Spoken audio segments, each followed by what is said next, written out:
1 year Bible reading plan.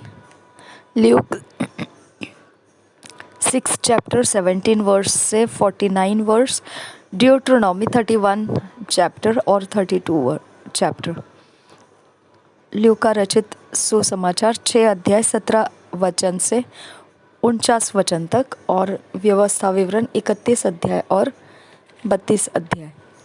जब English में हम वचन पढ़ेंगे तो किंग्स जेम्स वर्शन में से पढ़ेंगे, हिंदी में पढ़ेंगे तो BSI बाइबल में से पढ़ेंगे. ल्यूका 6 चैप्टर 17th वर्स से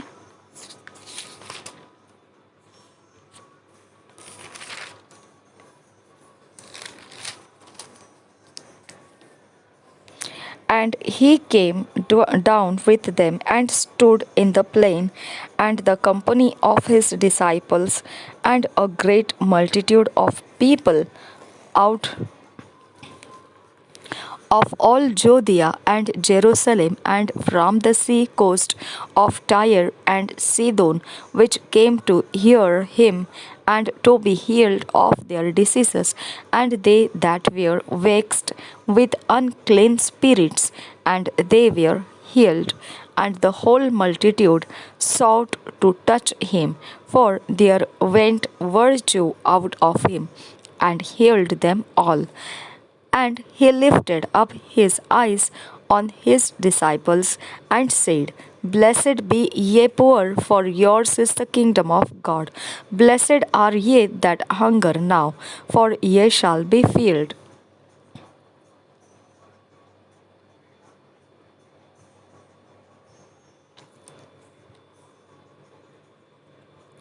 Blessed are ye that weep now, for ye shall laugh. Blessed are ye when men shall hate you, and when they shall separate you from their company, and shall reproach you, and cast out your name as evil for the Son of Man's sake. Rejoice ye in that day, and leap for joy. For behold, your reward is great in heaven, for in the like manner did their fathers unto the prophets. But woe unto you that are rich, for ye have received your consolation. Woe unto you that are full, for ye shall hunger. Woe unto you that laugh now, for ye shall mourn and weep. Woe unto you when all men shall speak well of you, for so did their fathers to the false prophets. But I say unto you which hear, love your enemies, do good to them which hate you, bless them that curse you, and pray for them which despitefully use you, and unto him that smiteth thee on the one cheek, offer also the other, and him that taketh away thy cloak, forbid not to take thy coat also. Give to every man that asketh of thee, and of him that taketh away thy goods ask them not again. And as ye would that men should do to you, do ye also to them likewise. For if ye love them which love you, what thank have ye? For sinners also love those that love them. And if ye do good to them which do good to you, what thank have ye? For sinners also do even the same. And if ye lend to them of whom ye hope to receive, what thank have ye? For sinners also lend to sinners to receive as much again. But love ye your enemies, and do good, and lend, hoping for nothing again, and your reward shall be great, and ye shall be the children of the highest, for he is kind unto the unthankful and to the evil. Be ye therefore merciful, as your Father also is merciful. Judge not, and ye shall not be judged. Condemn not, and ye shall not be condemned. Forgive, and ye shall be forgiven. Give, and it shall be given unto you. Good measure, pressed down and shaken together and running over, shall men give into your bosom. For with the same measure that ye mete withal, it shall be measured to you again. And he spake a parable unto them. Can the blind lead the blind? Shall they not both fall into the ditch? The disciple is not above his master, but every one that is perfect shall be as his master. And why beholdest thou the mote that is in thy brother's eye, but perceivest not the beam that is in thine own eye? Either how canst thou say to thy brother, Brother, let me pull out the mote that is in thine eye, when thou thyself beholdest not the beam that is in thine own eye? Thou hypocrite, cast out first the beam out of thine own eye, and then shalt thou see clearly to pull out the mote that is in thy brother's eye. For a good tree bringeth not forth corrupt fruit, neither doeth a corrupt tree bringeth forth good fruit. For every tree is known by his own fruit. For of thorns men do not gather figs, nor of a bramble bush gather they grapes. A good man out of the good treasure of his heart bringeth forth that which is good, and an evil man out of the evil treasure of his heart bringeth forth that which is evil. For of the abundance of the heart his mouth speaketh. And why call ye me Lord, Lord, and do not the things which I say? Whosoever cometh to me and heareth my sayings and doeth them, I will show you to whom he is like. He is like a man which built an house and digged deep and laid the foundation on a rock. And when the flood arose, the stream beat vehemently upon that house and could not shake it, for it was founded upon a rock. But he that heareth and doeth not is like a man that without a foundation built an house upon the earth, against which the stream did beat vehemently, and immediately it fell, and the ruin of that house was great.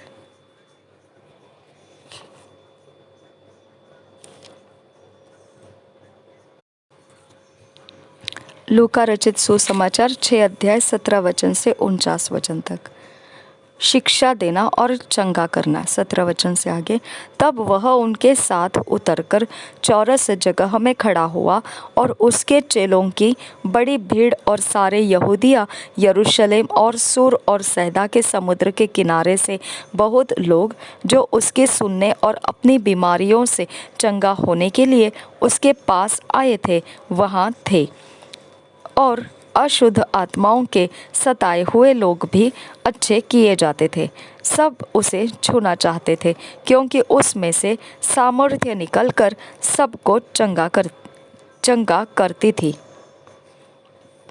आशीष और शोक वचन। तब उसने अपने चेलों की ओर देखकर कहा,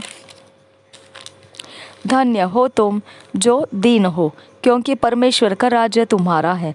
धन्य हो तुम जो अब भूखे हो, क्योंकि तृप्त किए जाओगे। धन्य हो तुम जो अब रोते हो, क्योंकि हंसोगे।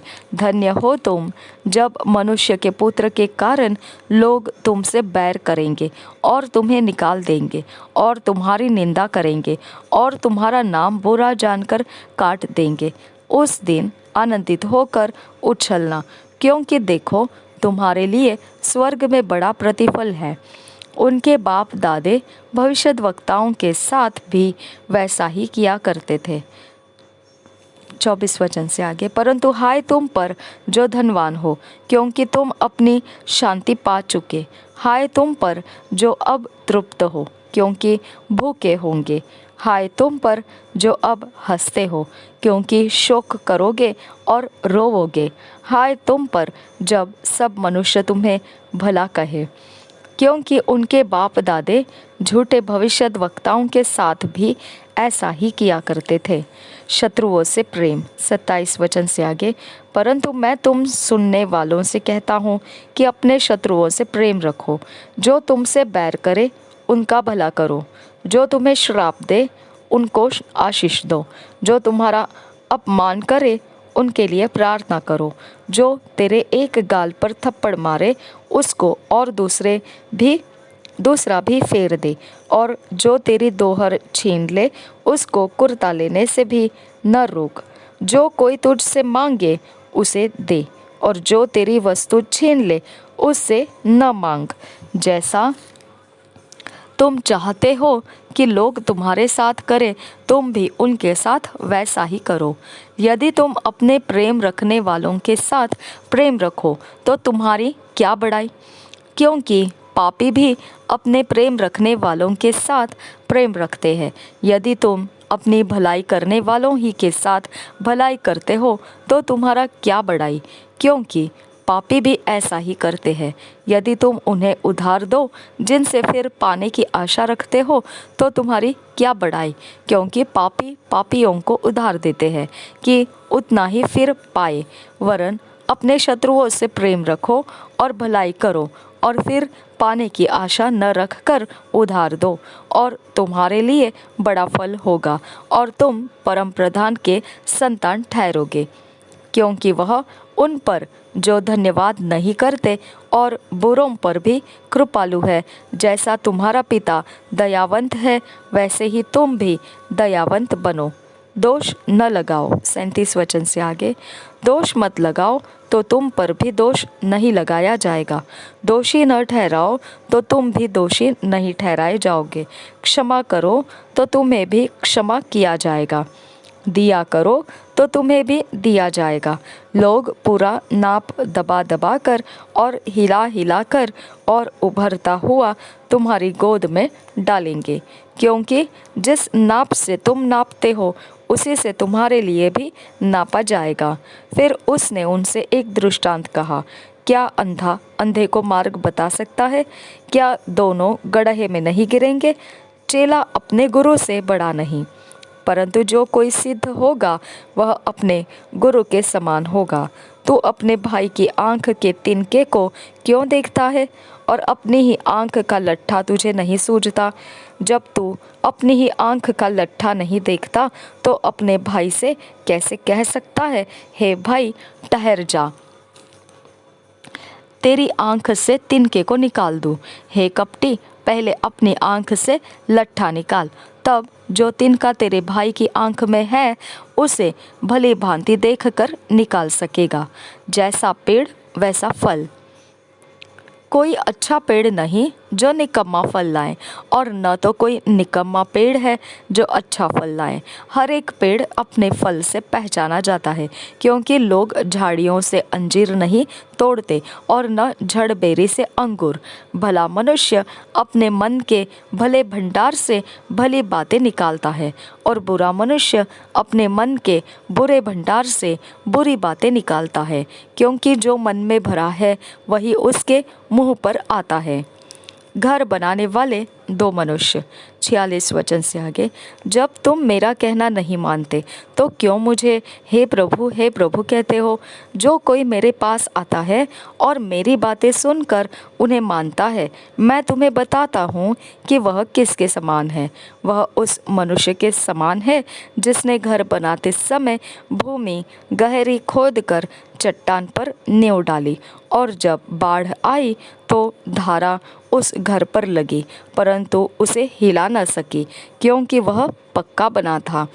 परंतु जो सुनकर नहीं मानता वह उस मनुष्य के समान है जिसने मिट्टी पर बिना नींव का घर बनाया। जब उस पर धारा लगी तो वह तुरंत गिर पड़ा, और गिरकर उसका सत्यानाश हो गया।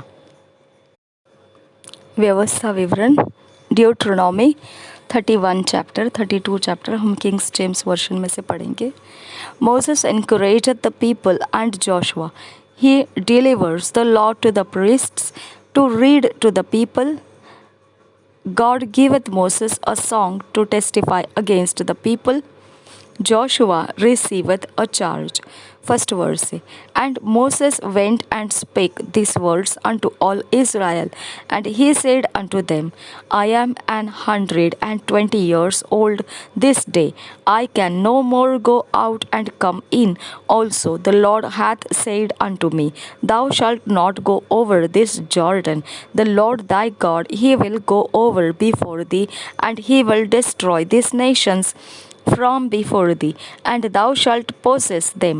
And Joshua, he shall go over before thee, as the Lord hath said. And the Lord shall do unto them as he did to Sihon and to Og, kings of the Amorites, and unto the land of them whom he destroyed.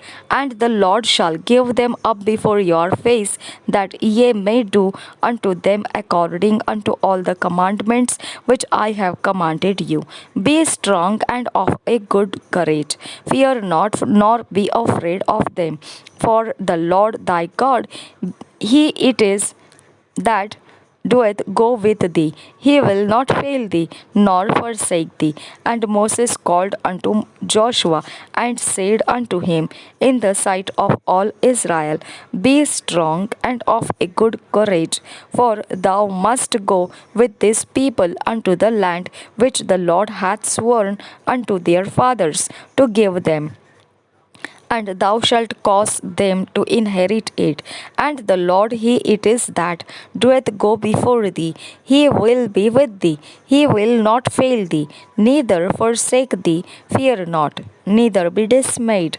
And Moses wrote this law, and delivered it unto the priests, the sons of Levi, which bear the ark of the covenant of the Lord, and unto all the elders of Israel. And Moses commanded them, saying, At the end of every 7 years of the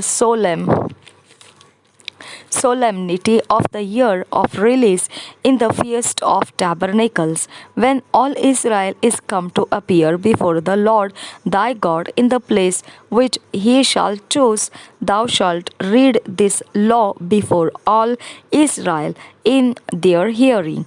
Gather the people together, men and women, and children, and thy stranger that is within thy gates, and they may hear, and that they may learn and fear the Lord your God, and observe to do all the words of this law, and that their children which have not known anything may hear and learn to fear the Lord your God as long as ye live in the land whither ye go over Jordan to possess it. And the Lord said unto Moses, Behold, thy days approach that thou must die. Call Joshua and present yourselves in the tabernacle of the congregation, that I may give him a charge. And Moses and Joshua went and presented themselves in the tabernacle of the congregation. And the Lord appeared in the tabernacle in a pillar of a cloud, and the pillar of the cloud stood over the door of the tabernacle.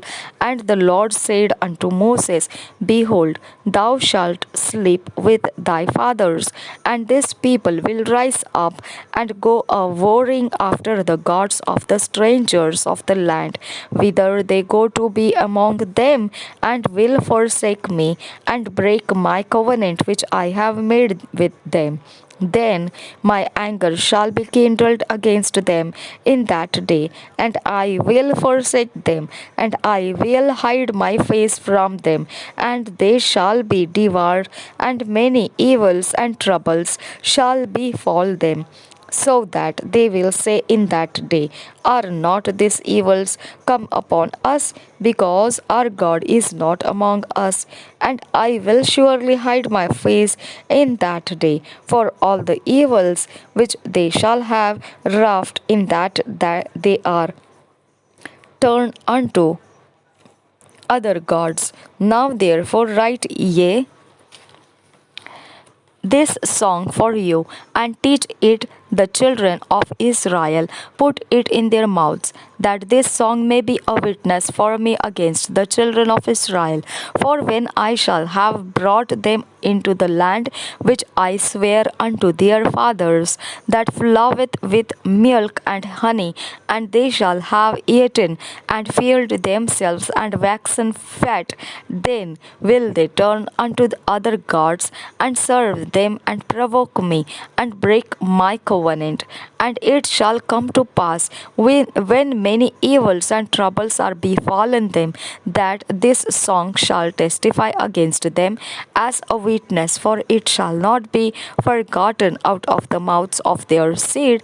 For I know their imagination which they go about even now, before I have brought them into the land which I swear. Moses therefore wrote this song the same day, and taught in the children of Israel. And he gave Joshua the son of Nun a charge, and said, Be strong and of a good courage, for thou shalt bring the children of Israel into the land which I swear unto them, and I will be with thee. And it came to pass, when Moses had an end of writing the words of this law in a book until they were finished, that Moses commanded the Levites which bear the ark of the covenant of the Lord, saying, Take this book of the law and put it in the side of the ark of the covenant of the Lord your God, that it may be there for a witness against thee. For I know thy rebellion and thy stiff neck. Behold, while I am yet alive with you this day, ye have been rebellious against the Lord, and how much more after my death?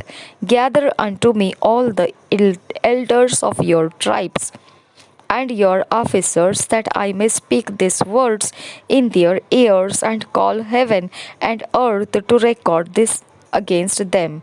For I know that after my death ye will utterly corrupt yourselves and turn aside from the way which I have commanded you, and evil will befall you in the later days, because ye will do evil in the sight of the Lord, to provoke him to anger through the work of your hands. And Moses spake in the ears of all the congregation of Israel the words of this song until they were ended. Chapter 32. Moses' song, which sets forth the perfections of God. The people exalted to set their hearts upon it. God sends him up to Mount Nebo to see the land and die. First verse say, Give ear, O ye heavens, and I will speak, and hear, O earth, the words of my mouth. My doctrine shall drop as the rain, my speech shall distill as the dew, as the small rain upon the tender herb, and as the showers upon the grass. Because I will publish the name of the Lord. Ascribe ye greatness unto our God. He is the rock, his work is perfect, for all his ways are judgment. A God of truth and without iniquity, just and right is he. They have corrupted themselves. Their spot is not the spot of his children. They are a perverse and crooked generation. Do ye thus requite the Lord, O foolish people, and unwise? Is not he thy father that hath brought thee? That hath he not made thee and established thee? Remember the days of old, consider the years of many generations. Ask thy father, and he will shew thee, thy elders, and they will tell thee. When the Most High divided to the nations their inheritance, when he separated the sons of Adam, he set the bounds of the people according to the number of the children of Israel. For the Lord's portion is his people, Jacob is the lot of his inheritance. He found him in a desert land, and in the waste howling wilderness. He led him about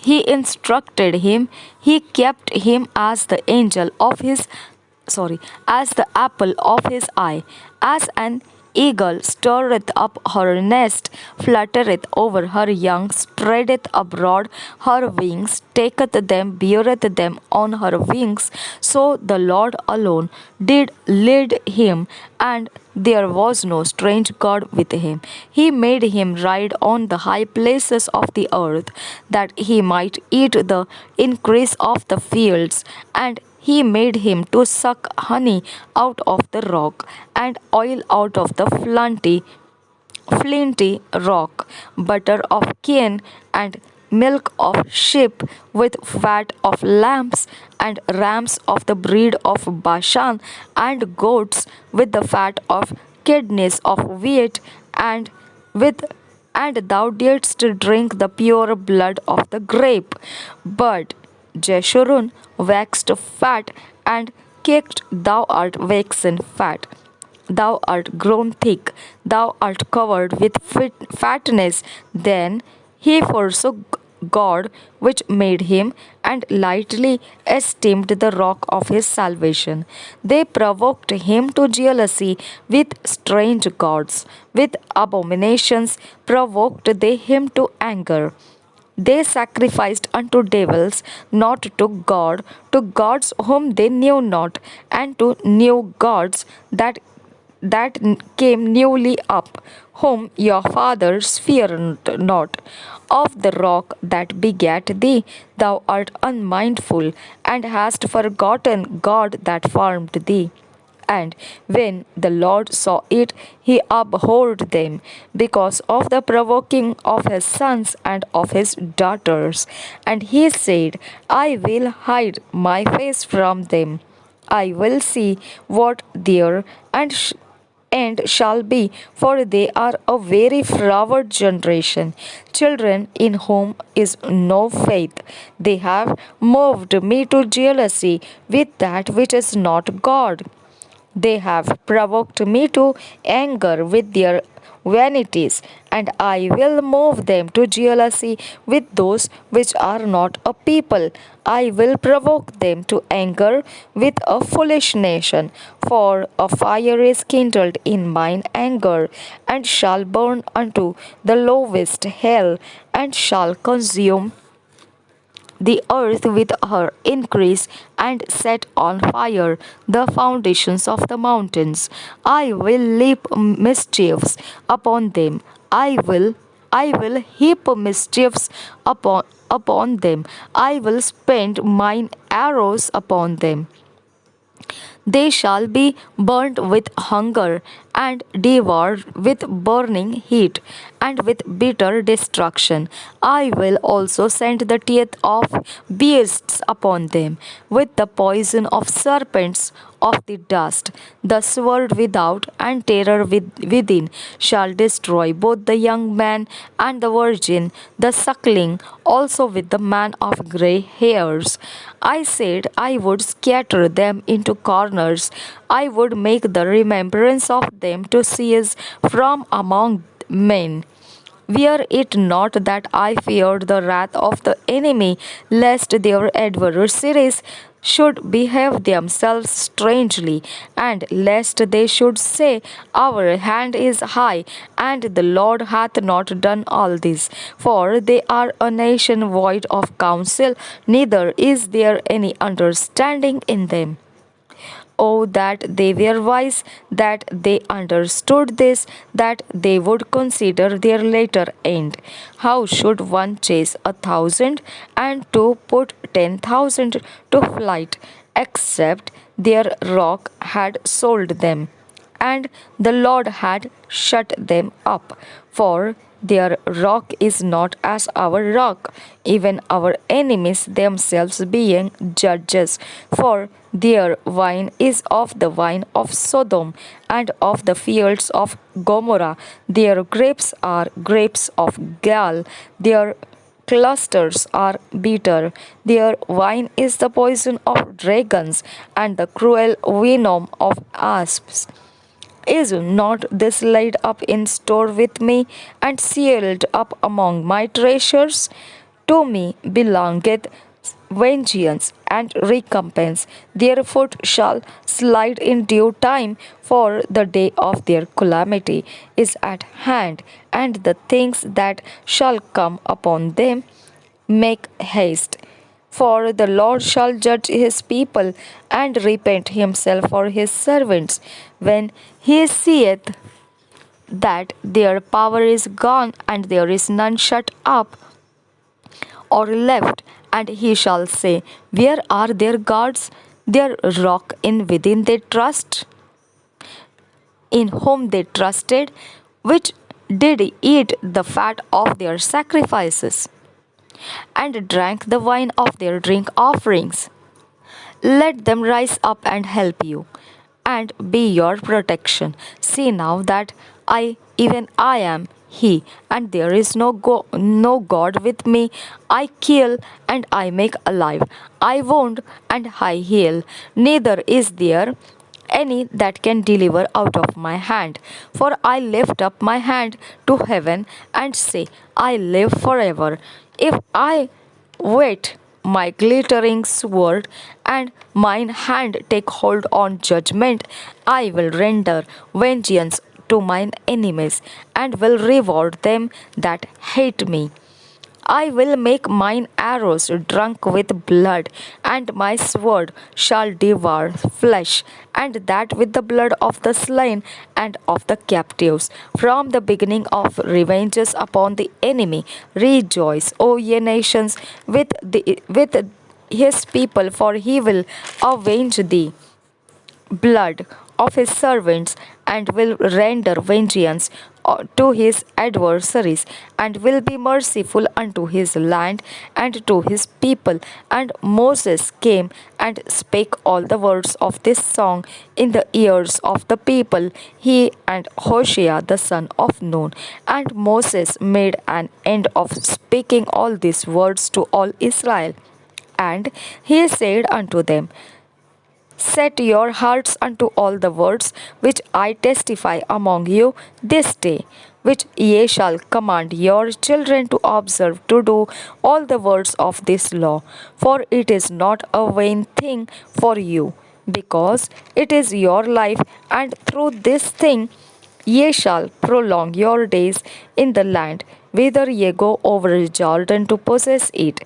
And the Lord spake unto Moses that self same day, saying, get thee up into this mountain Abarim, unto Mount Nebo, which is in the land of Moab, that is over against Jericho, and behold, the land of Canaan, which I gave unto thee, unto the children of Israel for a possession, and die in the mount whither thou goest up. And he gathered unto thy people as Aaron thy brother died in Mount Hor, and was gathered unto his people, because ye trespassed against me among the children of Israel at the waters of Meribah Kadesh, in the wilderness of Zin, because ye sanctified me not in the midst of the children of Israel. Yet thou shalt see the land before thee, but thou shalt not go thither unto the land which I gave the children of Israel. व्यवस्था विवरण 31 अध्याय पहले वचन से। मूसा का उत्तराधिकारी। मूसा ने जाकर ये बातें सब इस्राएलियों को सुनाई, और उसने उनसे कहा, यह भी कहा, आज मैं 120 वर्ष का हूँ, और अब मैं चल फिर नहीं सकता, क्योंकि यहोवा ने मुझसे कहा है कि तू इस यरदन पार नहीं जाने पाएगा।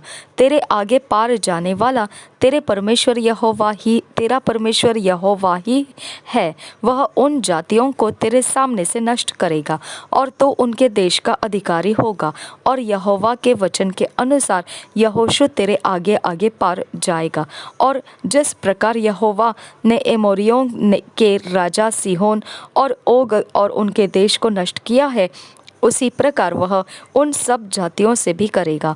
और जब यहोवा उनको तुमसे हरवा देगा, तब तुम उन सारी आज्ञाओं के अनुसार उनसे करना जो मैंने तुमको सुनाई है। तू हियाव बांध और दृढ़ हो, उनसे न डर और न भयभीत हो, क्योंकि तेरे संग चलने वाला तेरा परमेश्वर यहोवा है। वह तुझको धोखा न देगा और न छोड़ेगा। तब मूसा ने यहोशू को बुलाकर सब इस्राएलियों के सम्मुख कहा, तू हियाव बांध और दृढ़ हो जा, क्योंकि इन लोगों के संग उस देश में जिसे यहोवा ने इनके पूर्वजों से शपथ खाकर देने को कहा था, तू जाएगा और तू इनको उसका अधिकारी कर देगा। और तेरे आगे आगे चलने वाला यहोवा है, वह तेरे संग रहेगा और न तो तुझे धोखा देगा और न छोड़ देगा। इसलिए मत डर और तेरा मन कच्चा न हो। हर 7वें वर्ष यह व्यवस्था का पढ़ा जाना। 9 वचन से आगे। फिर मूसा ने यही व्यवस्था लिखकर लेवीय याजकों को, जो यहोवा की वाचा का संदूक उठाने वाले थे, और इस्राएल के सब वृद्ध लोगों को सौंप दी। तब मूसा ने उनको आज्ञा दी, 7 वर्ष के बीतने पर, अर्थात छुटकारे के वर्ष में, झोपड़ी वाले पर्व पर, जब सब इस्राएली तेरे परमेश्वर यहोवा के उस स्थान पर जिसे वह चुन लेगा आकर इकट्ठे हो, तब यह व्यवस्था सब इस्राएलियों को पढ़कर सुनाना। क्या पुरुष, क्या स्त्री, क्या बालक, क्या तुम्हारे फाटकों के भीतर के परदेशी, सब लोगों को इकट्ठा करना कि वे सुनकर सीखें और तुम्हारे परमेश्वर यहोवा का भय मानकर इस व्यवस्था के सारे वचनों के पालन करने में चौकसी करें। और उनके बच्चे जिन्होंने ये बातें नहीं सुनी, वे भी सुनकर सीखें कि तुम्हारे परमेश्वर यहोवा का भय उस समय तक मानते रहे जब तक तुम उस देश में जीवित रहो, जिसके अधिकारी होने को तुम यरदन पार जा रहे हो। मूसा को यहोवा की अंतिम आज्ञा। 14 वचन से आगे। फिर यहोवा ने मूसा से कहा, तेरे मरने का दिन निकट है, तू यहोशू को बुलवा और तुम दोनों मिलाप वाले तंबू में आकर उपस्थित हो कि मैं उसको आज्ञा दूं। तब मूसा और यहोशू जाकर मिलाप वाले तंबू में उपस्थित हुए। तब यहोवा ने उस तंबू में बादल के खंभे में होकर दर्शन दिया और बादल का खंभा तंबू के द्वार पर ठहर गया। तब यहोवा ने मूसा से कहा, तू तो अपने पुरखाओं के संग सो जाने पर है, और ये लोग उठकर उस देश के पराए देवताओं के पीछे, जिनके मध्य वे जाकर रहेंगे, व्यभिचारी हो जाएंगे और मुझे त्याग कर उस वाचा को जो मैंने उनसे बांधी है तोड़ेंगे। उस समय मेरा कोप इन पर भड़केगा और मैं भी इन्हें त्याग कर इनसे अपना मुँह छिपा लूँगा, और ये आहार हो जाएंगे और बहुत सी विपत्तियाँ और क्लेश इन पर आ पड़ेंगे, यहाँ तक कि ये उस समय कहेंगे, क्या ये विपत्तियाँ हम पर इस कारण तो नहीं आ पड़ी क्योंकि हमारा परमेश्वर हमारे मध्य में नहीं रहा। उस समय मैं उन सब बुराइयों के कारण जो ये पराये देवताओं की ओर फिर कर करेंगे, निस्संदेह उनसे अपना मुँह छिपा लूँगा। इसलिए अब तुम यह गीत लिख लो और तू इसे इस्राएलियों को सिखाकर कंठस्थ करा देना, इसलिए कि यह गीत उनके विरुद्ध मेरी साक्षी ठहरे, जब मैं इनको उस देश में पहुंचाऊंगा जिसे देने की मैंने इनके पूर्वजों से शपथ खाई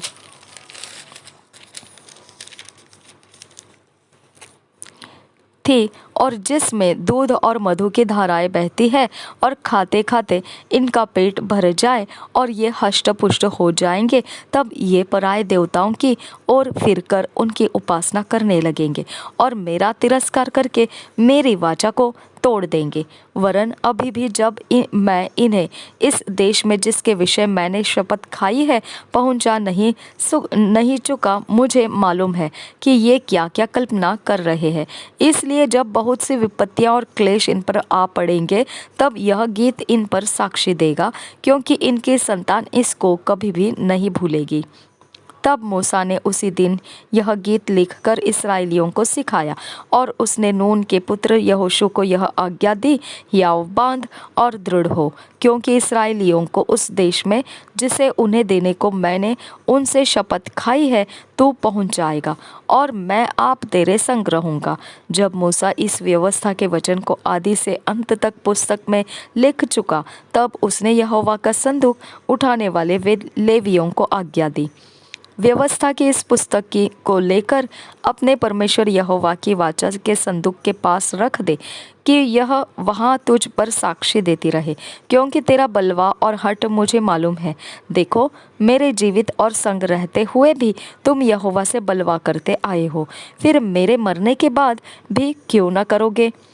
तुम अपने गोत्रों के सब वृद्ध लोगों को और अपने सरदारों को मेरे पास इकट्ठा करो, कि मैं उनको ये वचन सुनाकर उनके विरुद्ध आकाश और पृथ्वी दोनों को साक्षी बनाऊं, क्योंकि मुझे मालूम है कि मेरी मृत्यु के बाद तुम बिल्कुल बिगड़ जाओगे, और जिस मार्ग में चलने की आज्ञा मैंने तुमको सुनाई है उसको भी तुम छोड़ दोगे, और अंत के दिनों में जब तुम वह काम करके जो यहोवा की दृष्टि में बुरा है, अपनी बनाई हुई वस्तुओं की पूजा करके उसको रिस दिलाओगे, तब तुम पर विपत्ति आ पड़ेगी। मूसा का गीत 30 वचन से आगे।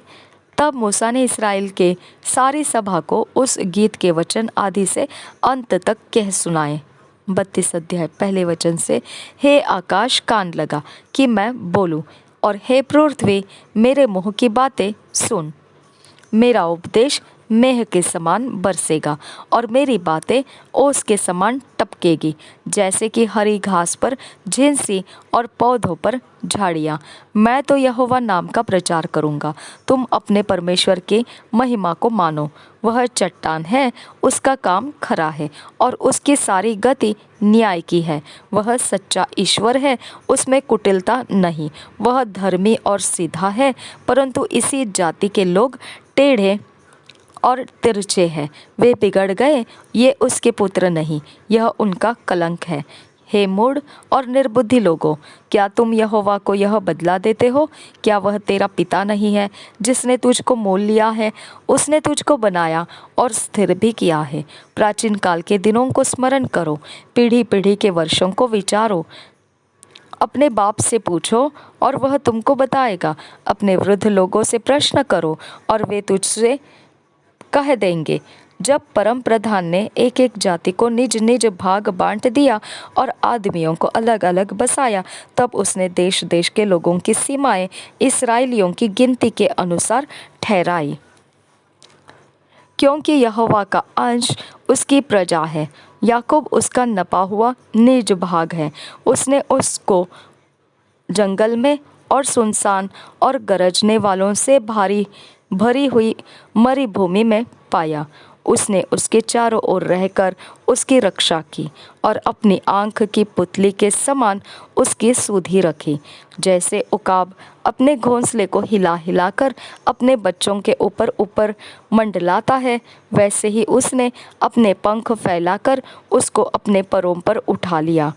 यहोवा अकेला है, अकेला ही उसकी अगुवाई करता रहा, और उसके संग कोई पराया देवता न था। उसने उसको पृथ्वी के ऊंचे ऊंचे स्थानों पर सवार कराया और उसको खेतों की उपज खिलाई। उसने उसे चट्टान में से मधु और चकमक के चट्टान में से तेल चुसाया। गायों का दही और भेड़ बकरियों का दूध, मेमनों की चर्बी, बकरे और बाशान की जाति के मेढ़े और गेहूं का उत्तम से उत्तम आटा भी, और तू दाखरस का मधु पिया करता था। परंतु यशूरून मोटा होकर लात मारने लगा। तू मोटा और हष्टपुष्ट हो गया और चर्बी से छा गया है। तब उसने अपने सृजनहार ईश्वर को तज दिया और अपने उद्धार मूल चट्टान को तुच्छ जाना। उन्होंने पराये देवताओं को मानकर उसमें जलन उपजाई और घृणित कर्म करके उसको रिस दिलाई। उन्होंने पिशाचों के लिए जो ईश्वर न थे बलि चढ़ाए, और उनके लिए वे अनजाने देवता थे। वे तो नए नए देवता थे जो थोड़े ही दिन से प्रकट हुए थे और जिनसे उनके पुरखा कभी डरे नहीं। जिस चट्टान से तू उत्पन्न हुआ उसको तू भूल गया, और ईश्वर जिससे तेरी उत्पत्ति हुई उसको भी तू भूल गया है। इन बातों को देखकर यहोवा ने उन्हें तुच्छ जाना, क्योंकि उसके बेटे बेटियों ने उसे रिस दिलाई थी। तब उसने कहा, मैं उनसे अपना मुख छुपा लूँगा और देखूँगा कि उनका अंत कैसा होगा, क्योंकि इस जाति के लोग बहुत टेढ़े हैं और धोखा देने वाले पुत्र हैं। इन्होंने ऐसी वस्तु मानकर जो ईश्वर नहीं है मुझ में जलन उत्पन्न की और अपनी व्यर्थ वस्तुओं के द्वारा मुझे रिस दिलाई। इसलिए मैं भी उनके द्वारा जो मेरी प्रजा नहीं है उनके मन में जलन उत्पन्न करूँगा और एक मूढ़ जाति के द्वारा उन्हें रिस दिलाऊँगा, क्योंकि मेरे कोप की आग भड़क उठी है जो पाताल की तह तक जलती जाएगी, और पृथ्वी अपनी उपज समेत भस्म हो जाएगी और पहाड़ों की नींवों में भी आग लगा देगी। मैं उन पर विपत्ति भेजूंगा और उन पर मैं अपने सब तीरों को छोड़ूंगा। वे भूख से दुबले हो जाएंगे और अंगारों से और कठिन महारोगों से ग्रसित हो जाएंगे, और मैं उन पर पशुओं के दांत लगवाऊंगा और धूलि पर रेंगने वाले सर्पों का विष छोड़ दूंगा। बाहर वे तलवार से मरेंगे और कोठरियों के भीतर भय से, क्या कुंवारे और क्या कुंवारियाँ, क्या दूध पीता हुआ बच्चा और क्या पक्के बाल वाले, सब इसी प्रकार बर्बाद होंगे। मैंने कहा था कि मैं उनको दूर दूर तक तितर बितर करूँगा और मनुष्यों में से उनका स्मरण तक मिटा डालूंगा, परंतु मुझे शत्रुओं की छेड़छाड़ का डर था, ऐसा न हो कि द्रोही इसको उल्टा समझकर यह कहने लगे, हम अपने ही बाहुबल से प्रबल हुए, और यह सब यहोवा से नहीं हुआ। यह जाति युक्तिहीन तो है और इनमें समझ है ही नहीं। भला होता कि ये बुद्धिमान होते कि इसको समझ लेते और अपने अंत का विचार करते। यदि उनकी चट्टान ही उनको न बेच देती और यहोवा उनको दूसरों के हाथ में न कर देता, तो यह कैसे हो सकता कि उनके 1000 का पीछा एक मनुष्य करता और उनके 10,000 को 2 मनुष्य भगा देते।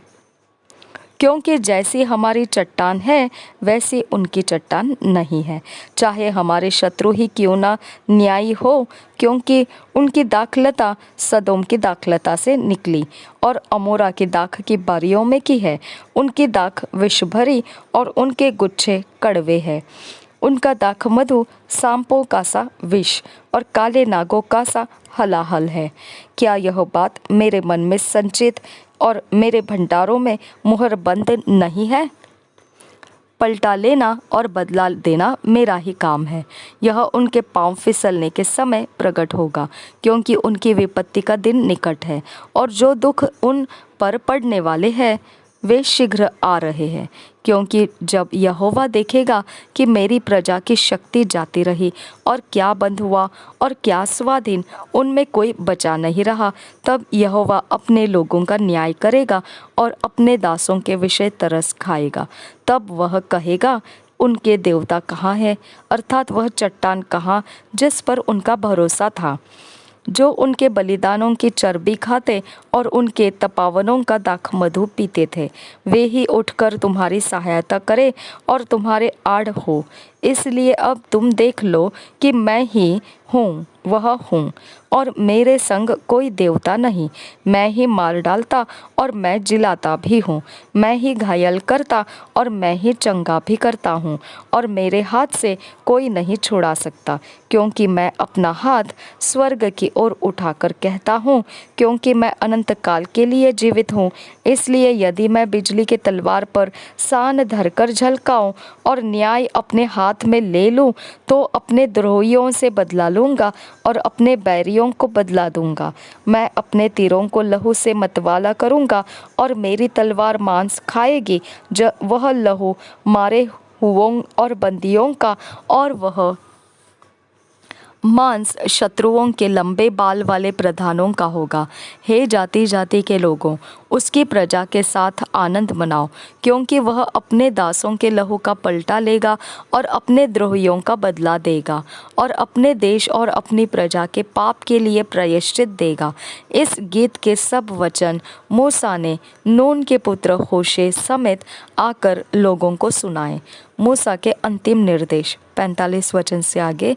जब मूसा ये सब वचन सब इस्राएलियों से कह चुका, तब उसने उनसे कहा, जितनी बातें मैं आज तुमसे चिताकर कहता हूँ, उन सब पर अपना अपना मन लगाओ और उनके अर्थात इस व्यवस्था की सारी बातों के मानने में चौकसी करने की आज्ञा अपने बच्चों को दो, क्योंकि यह तुम्हारे लिए व्यर्थ काम नहीं, परंतु तुम्हारा जीवन ही है, और ऐसा करने से उस देश में तुम्हारी आयु के दिन बहुत होंगे, जिसके अधिकारी होने को तुम यरदन पार जा रहे हो।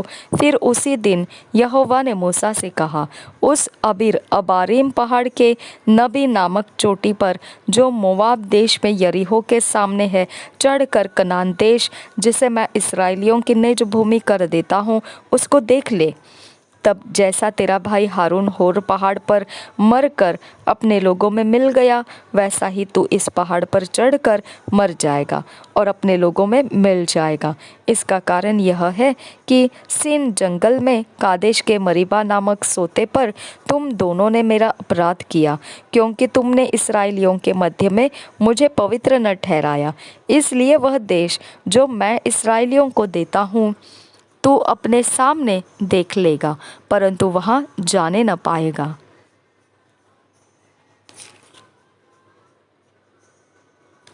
To years Bible reading plan, 2 साल का Bible reading plan. Matthew 26 chapter 1 verse से 13 वर्स, एक्सोडस 35 चैप्टर। 2 साल का बाइबल रीडिंग प्लान। मत्ती रचित सुसमाचार 26 अध्याय 1 वचन से 13 वचन और निर्गमन की पुस्तक 35 अध्याय। जब हम अकेले में अपने व्यक्तिगत समय में इन बाइबल रीडिंग को करेंगे, तब उसमें से जो परमेश्वर हमारे साथ बात करेगा, उन वचनों के आधार से हमने नोट्स बनाकर रखना है और उसे हमने अपने जीवन में, रोज के जीवन में, चाल चलन में उसे हमने अपने अंदर चलाना है।